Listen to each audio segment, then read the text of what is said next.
Vous êtes capable, ça fait longtemps, et vous êtes capable d'habituer avec l'église que vous connaissez, vous êtes capable de perdre l'église de vue, mais bon Dieu connaît l'église. Bon Dieu connaît Christ et bâtir son église. Et pour nous sauver, vous avez besoin de chercher cette église. Nous avons qui va que lui. Madou que c'est pas la version mangaine, m'a chercher le tout. Alors, besoin d'église là pour capable de sauver, parce que l'église là pas capable de moderniser, l'église là pas capable de réformer. Aujourd'hui, il parle des églises réformées, il parle des églises orthodoxes, il parle de l'église catholique. Mais Christ dit, je bâtirai mon église et les portes du séjour des morts ne prévaudront point contre elle. Ça veut dire la mort pas capable d'affecter Christ et l'église là. Les apôtres qui ont mouru, les autres serviteurs de Dieu qui ont mouru, mais l'église là toujours resté eux-mêmes. L'église là, nous joignons l'apôtre Jude dans son seul chapitre qu'il écrit, dans verset 3, verset 4, il dit chrétiens, je vous exhorte à combattre pour la foi qui a été transmise au sein une fois pour toutes. Ça veut dire que la foi n'a pas évolué. La foi n'a jamais évolué. Dans Éphésiens chapitre 4, l'apôtre Paul dit, il y a un seul Dieu, il y a un seul Seigneur, il y a une seule foi, il y a un seul baptême, une seule espérance, et etc. etc. Alors quand on va dire comme ça, bon, si je me comme ça, c'est parce que je suis baptiste, parce que je suis pentecôtiste, parce que je suis adventiste. Hier, frère Masson était là, dans le quartier Saint-Michel, invitant des gens à cette conférence, et il a rencontré une madame, et il lui a donné une feuille. Il dit, ah non, je ne m'aiderai pas parce que je suis adventiste. Ça veut dire que quand on est adventiste, on n'est pas dans les affaires des autres. La même chose chez les témoins de Jéhovah. Il y a une vidéo dans la congrégation, mais Dieu peut venir écouter, il dit, ah non, et il va venir. Pourtant, si vous êtes humble, vous êtes venu parce que même à travers quelque chose qu'on a besoin de mal, on va apprendre quelque chose de bien. N'est-ce pas? Voilà pourquoi que Salomon dit que la sagesse crie dans le désert. La sagesse crie à la croisée des chemins. Et à des stupides, apprenez, et l'intelligence, cessez d'être stupide. Non. Nous avons besoin de croire, même gens avec les apôtres. Nous avons besoin de croire, bon Dieu, même gens les apôtres, te croire dans bon Dieu. Parce que, bon Dieu n'est pas capable de faire Paul royaume, et pourquoi différent de Paul, bon Dieu, bon, même royaume avec Paul. Non. Ça ne va pas marcher comme ça. Nous parlons avec tout de suite dans deux versets, dans 1 Corinthiens chapitre 15. Nous parlons avertissement de l'apôtre Paul. Nous sommes ici pour parler des choses sérieuses, mes amis. Dans 1 Corinthiens chapitre 15, voici ce que l'apôtre Paul déclare. Nous lisons verset 1er à 2. L'apôtre Paul dit, je vous rappelle, frères, l'évangile que je vous ai annoncé, que vous avez reçu, dans lequel vous avez persévéré et par lequel vous êtes sauvés, si vous le retenez dans les termes que je vous l'ai annoncé, autrement, vous auriez cru en vain.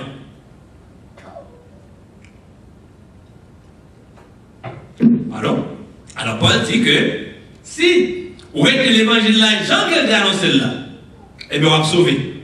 Et si ce n'est pas ça, vous croyez en vain. Est-ce que nous avons perdu du temps, nous, mes amis? Il y a des gens qui vendent caillou pour aller l'argent dans l'église. Il y a des gens qui sont très fidèles dans le pays d'Imio, à offrande, etc. Mais pendant ce temps qu'ils ont rejeté le message fondamental du salut. Pendant ce temps, ils ont rejeté les commandements de Dieu. Alors que Christ dit, si vous m'aimez, gardez mes commandements. Nous avons d'abord des gens qui disent que l'amour de Dieu consiste à garder ses commandements et ces commandements ne sont pas pénibles. Nous avons Jésus qui dit à un jeune garçon qui m'a dit, ça pour le faire pour que la vie éternelle. Jésus dit, si vous voulez entrer dans la vie, si tu veux entrer dans la vie, observe les commandements. Observe les commandements. Et nous savons que, bon Dieu a 10 commandements de base, mais la Bible est chargée avec les commandements. Les 10 commandements représentent la loi fondamentale de Dieu, la constitution de Dieu, si vous voulez, mais la Bible chargée avec commandements. La Dieu bagaille. nous toutes, même une fois dans votre vie, vous avez déjà mangé le PFA, n'est-ce pas? Hein? Même une fois dans votre vie. Combien de monde n'a pas mangé poulet africain qui levait main? Tout le monde blessé, mais ça veut dire tout le monde dégoûté une fois. Eh bien, Mme Djobagaï, que vous allez en Afrique, que vous allez en Haïti, que vous allez en France, en Asie, vous allez voir que le poulet frit Kentucky a le même goût. Amen? Voilà, tout poulet frit Kentucky a le même goût. Pourquoi? Parce que ce sont les mêmes ingrédients qui composent ce poulet qui est utilisé pour traiter poulet ça partout. C'est la même recette, la recette du colonel, comme on dit. De même, nous disons que toute l'église qui dit que c'est l'église de Dieu, il a supposé qu'il y ait le même enseignement. Toute l'église qui dit que c'est l'église de Christ, il a supposé qu'il y ait la même façon d'adorer. Il a supposé qu'il y ait la même espérance, même foi. Ou jouer McDonald's, toujours le même goût. Saubré, quand on passe, vous venez le même goût. Alors, pour que ça l'église qui dit que c'est l'église bon Dieu, chaque monde croit de la façon pareille. Il y a des gens qui croient qu'il est important pour observer les fêtes de l'Éternel. Mais il y a des gens qui disent ah non, ça c'est passé. C'est passé. Alors que nous joignons les apôtres, nous joignons la Bible montre le Nouveau Testament, il est toujours observer les fêtes de l'Éternel. Nous joignons l'apôtre Paul qui a pressé pour ne pas rester en Asie, la pressé pour aller à Jérusalem, pour approuver le jour de la Pentecôte, ce jour-là, à Jérusalem. Nous jouons dans petit Corinthiens, chapitre 16, la presse à Éphèse, jusqu'à la Pentecôte. Éphèse, c'est l'église païenne, ce n'est pas juif, seulement que là. La presse à Éphèse, jusqu'à la Pentecôte, pour que ça, capable d'observer la fête de la Pentecôte. Alors, nous sommes capables de voir que quelle confusion lorsque l'église dit qu'elle dit de Christ, et puis de rejeter les enseignements de Christ. Alors, l'église qui porte le nom de Christ, il doit marcher sur les traces des apôtres. Il doit faire même bagaille et apôtres qu'on fait. Je veux l'apôtre Paul qui déclare aux Corinthiens, soyez mes imitateurs comme moi je le suis de Christ. Cela veut dire que quoi, même gens qui me croient dans Christ, comportez-vous même gens qui me comportent dans Christ, et etc., etc. Et pour clore cette portion, notez que Christ, en disant je bâtirai mon église, n'avait pas l'intention de bâtir des cathédrales. Je dis à l'église, quand on parle d'église, il faut voir une grande bâtisse, avec un clocher, avec un signe religieux, une croix, etc. Mais s'il y a des gens de Dieu qui réunissent quelque part, soit dans un basement, ou sous une tente, je dis, ah, le monde, c'est mon petit groupe, il n'y a pas l'église. Son petit groupe. Mais à combien de monde que Christ a commencé l'église? Christ a commencé l'église avec 4 personnes, avec 4 disciples. On va lire ça dans Marc, chapitre 1er. Et nombre a grossi, il y a 70, ensuite 500, jusqu'à ce qu'il arrive à 3000. Et nombre a devenu incalculable. Christ, malgré qu'il est un charpentier, mais pas de gens qui ont l'intention de bâtir des buildings. Christ a bâti une assemblée. Une assemblée composée d'hommes et de femmes qui doivent soumettre à une discipline rigoureuse pour qu'ils soient capables de représenter dans le monde.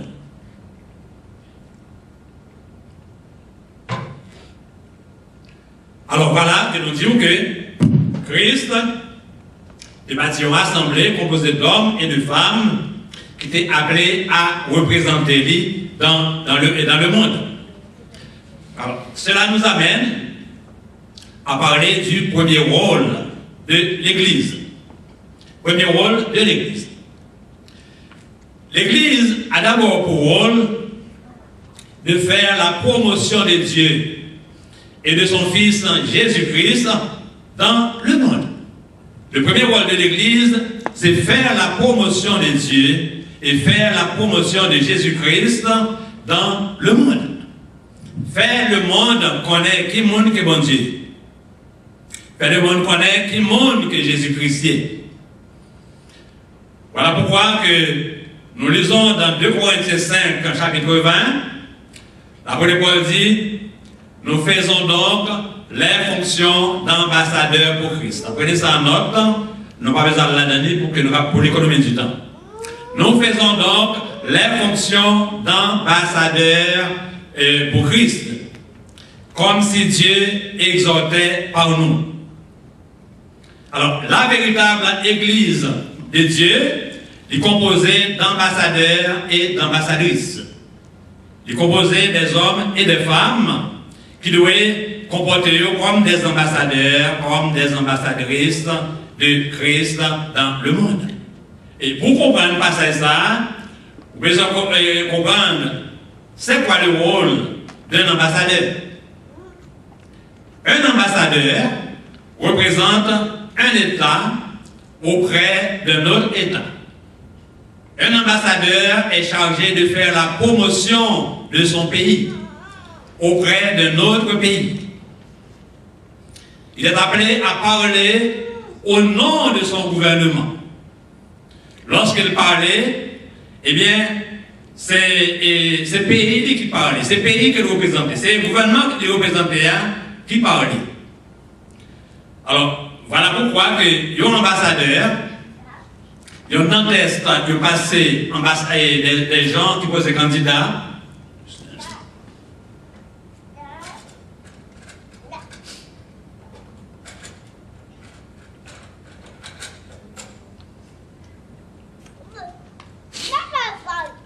Merci. Alors, il y a un test qui est posé à des gens qui posent des candidats pour être ambassadeurs. Par exemple, il est capable de poser la question que si, par exemple, il y a un terroriste qui entre là, et puis il est capable de fuser un monde, qui ça doit faire? Et chaque monde est capable de faire une réponse par eux. Il y a un cas dit, bon, il y a téléphoné le président, pays côté, il y a un capable de dire, il y a appelé la police, etc. Ou bien il y a téléphoné.